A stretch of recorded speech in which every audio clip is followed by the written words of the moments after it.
Hi, Deborah Overberg here. If you're not within this real tiny cross-section of a neutrino, 10 to the minus 40th per centimeter squared, you're not going to interact with it. And this has been handed down as the canon, the laws from the powers that be. And is that true? And is it still true? That's what I want to know. The canonical viewpoint is that if a neutrino comes in and enters a light-year-long column of lead, it will have a 50-50 chance of either interacting with that lead or coming to the other side. That is a very rare interaction. And it's based on the principle that neutrinos only interact particle to particle. So let's take a look at what that means. If we have an atomic nucleus, then expanding that out, it's made up of protons and neutrons, but actually those are made up of up and down quarks.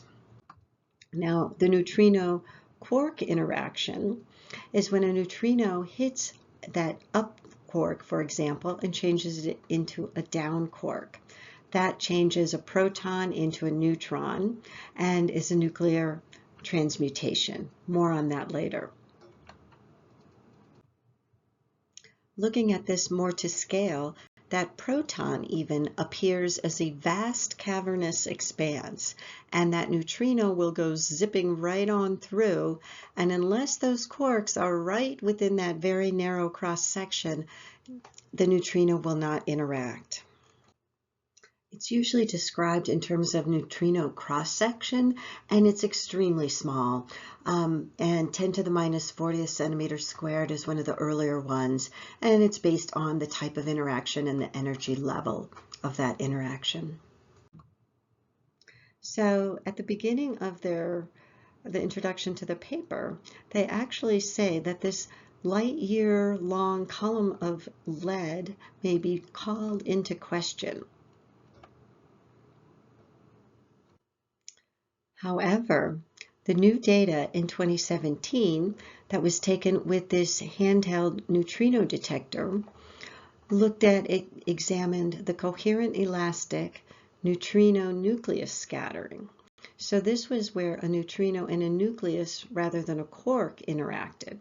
That's commonly called sevens, where this Greek letter nu for neutrino looks like the letter V.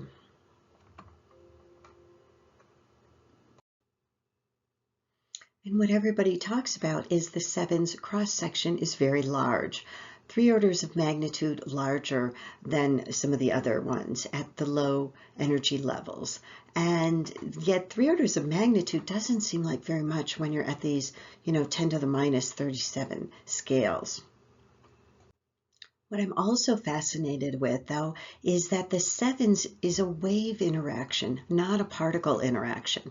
And what implications does that have? That's what I want to know.